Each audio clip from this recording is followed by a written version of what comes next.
Hello and welcome to Thought for February the 24th. Our readings are Exodus chapter 37, Psalms 96, 97, 98 and 99, and 1 Corinthians chapter 7. And our thought is to secure your undivided devotion to the Lord.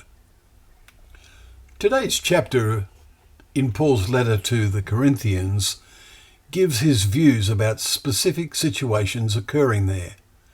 However, it contains principles which apply to believers of all ages.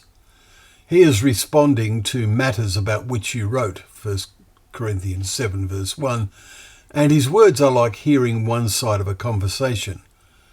Corinth was a very immoral city, and its idolatry and fleshly living created many problems and has many parallels with today. The believers had been actively part of all of this until they committed themselves to follow the way of Christ.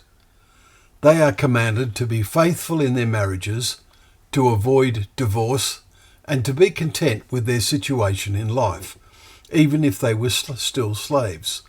Verse 20 and 21. I want you to be free from anxieties, he writes, to promote good order and to secure your undivided devotion to the Lord. Verse 35.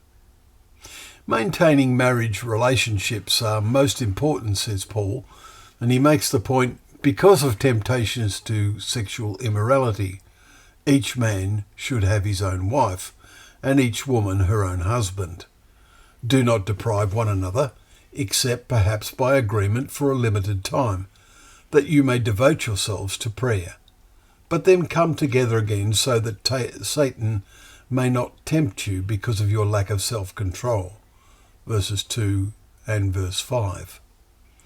And this reference to a Satan is to human tempters, just as at one stage Peter was a Satan to Jesus, as we read earlier this month in Mark chapter 8, verse 33. At that stage, Peter's attitude was all wrong.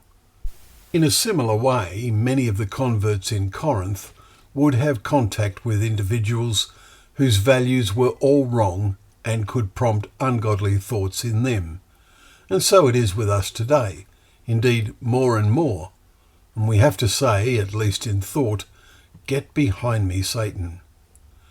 Today some criticise Paul, suggesting he is against marriage, even a woman hater, and this is most unfair.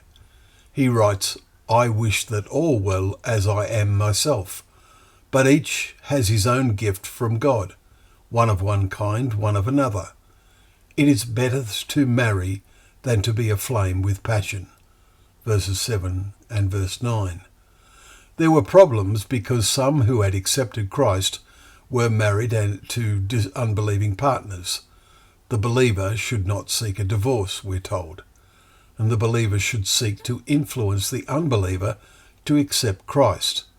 But if the unbelieving partner separates, let it be so. Verse 15, writes Paul. Now Paul sensed that Corinth was facing an imminent crisis, just as we sense that this world is heading downhill with increasing rapidity.